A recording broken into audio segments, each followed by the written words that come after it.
کے باوجود بھی. بلکہ ایک صاحب کو دیکھا وہ بڑے ہلکے کپڑے پہنے ہیں تو پوچھا اللہ نے تجھے دولت دی ہے؟ ہاں دی ہے. تو فرمایا اگر اللہ نے دولت دی ہے تو وہ تیرے وجود پہ نظر آنا چاہیے. یہ بھی شکر کا ایک حصہ ہے. یعنی اللہ نے کسی کو نوازا اور وہ زبردستی فقیر بنے پھرتا رہے، اس کی اسلام اجازت نہیں دیتا.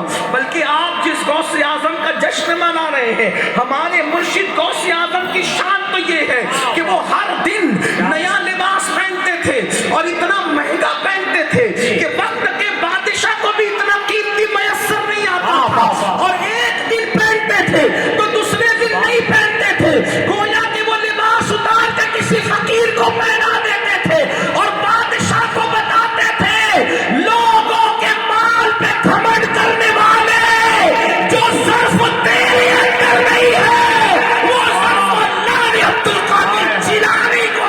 نعرہ تکبیر، نعرہ رسالت، فیضان غوث اعظم، شان غوث اعظم، مسلک اعلی حضرت. بادشاہ سے مہنگا لباس ایک دن پہنا اور دوسرے دن کسی فقیر کو پہنا دیا. بادشاہ سے مہنگے جوتے پہنے اور دوسرے دن کسی فقیر کو پہنا دیا. اس لیے اسلام اچھے لباس کو منع نہیں کرتا، اچھے جوتے منع نہیں کرتا.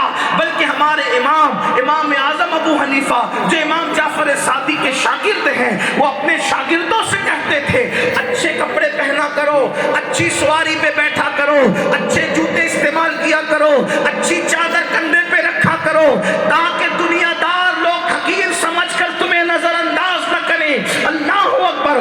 آپ کو بتاؤں ایک مرتبہ حضرت امام موسیٰ کاظم نے بڑے مہنگے جوتے پہنے اور مہنگے جوتے پہن کر بادشاہ سے ملنے کے لیے کسی کام سے چلے گئے. تو بادشاہ نے کہا موسیٰ کاظم تو سید اہل بیت میں سے ہے اور اتنے مہنگے جوتے پہنتا ہے.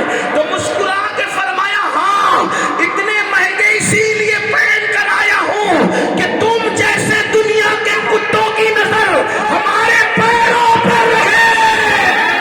نعرہ تکبیر، نعرہ رسالت، فیضان غوث اعظم. تمہاری نظر ہمارے پیروں پر رہے، ہمارے چہرے تک آنے کی تمہاری حیثیت. کیا بات ہے، زندہ باد زندہ باد. تو اسلام اچھے کپڑوں سے نہیں روکتا، اچھے کپڑوں سے منع نہیں کرتا، اچھے جوتوں سے منع نہیں کرتا، غرور اور گھمنڈ سے منع کرتا ہے. کیا کہ جب تم اچھے جوتے اچھے کپڑے پہنو تو یہ دل میں خیال نہیں آنا چاہیے کہ میں سب سے بہتر ہوں، بلکہ اپنے آپ کو سب سے حقیر سمجھو. مجھے خوشی ہے کہ ہمارے مالیگاؤں شہر کے ہمارے بڑے عظیم شاعر ہمارے محلے کے یہ گلی کے ایک کونے پہ میں، دوسرے کونے پہ ہمارے واحد انصاری صاحب رہتے ہیں. گویا کہ مالیگاؤں کی گلی کا ایک اور دوسرا کونا یہاں پر موجود ہے. خوشی ہے ماشاءاللہ. بڑے اچھے نعت گو شاعر ہیں ماشاءاللہ، عاشق رسول. شاید ان کو سن چکے ہوگے یا سنو گے. تو بہرحال عرض یہ کر رہا تھا کہ اسلام اچھے لباس کو منع نہیں کرتا. تو اللہ کے رسول صلی اللہ علیہ وسلم نے ارشاد فرمایا کہ اللہ جمیل یحب الجمال، وہ حسن والا حسن کو پسند کرتا ہے، بلکہ وہ حسن کا خالق ہے، وہ خالق حسن ہے. حسن کو پیدا کرنے والا کون ہے جس نے یوسف جیسا حسن کیا؟ کون ہے جس نے جانے یوسف محمد الرسول اللہ حسن پیدا؟ خدا کی سب کی قسم انسان رسول اللہ کو دیکھ کے اندازہ کرتا ہے کہ جب بننے والے کے حسن کا یہ عالم ہے تو بنانے والے کے حسن و جمال. نعرہ تکبیر، نعرہ رسالت، حسن مصطفیٰ، شان مصطفیٰ، فیضان غوث اعظم، مسلک اعلی حضرت، فیضان سرکار مفتی اعظم ہند. اس حسن کو میرے امام یوں کہتے ہیں وہ کمال حسن حضور ہے، کہ گمان نقص جہاں نہیں، وہ کمال حسن حضور ہے. یہ اس کی تخلیق کا عالم ہے. تخلیق ایسی ہے تو خالق کیسا ہوگا؟ وہ کمال حسن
ہوگی اللہ اکبر جس کی کوئی مثل نہیں, جس کی کوئی مثال نہیں, جس کی کوئی ضد نہیں. اللہ اکبر. تو آپ سے یہ کر رہا تھا میری قوم کے جوانوں, حسن بسنا پسند نہیں, بننا سنورنا ناپسند نہیں, بن کے ضرور نکلو, سنور کے ضرور نکلو. بلکہ آپ کو بتاؤں میرے آقا جب گھر سے نکلتے تھے تو اتنے اہتمام سے نکلتے تھے کہ اگر گھر میں کبھی کبھار آئینہ نہیں ہوتا تو پانی میں اپنا چہرہ دیکھتے. سبحان اللہ, سبحان اللہ, کیا پانی میں اپنا چہرہ دیکھتے.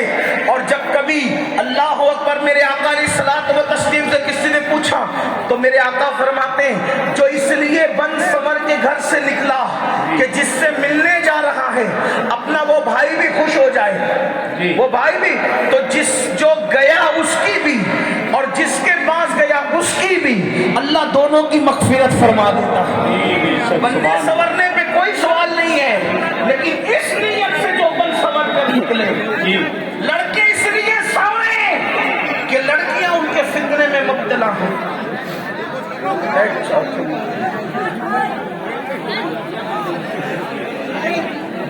بہت اچھے سے میں دیکھیے بات آپ سنیں, تھوڑی بات میری بات سن لیں پہلے.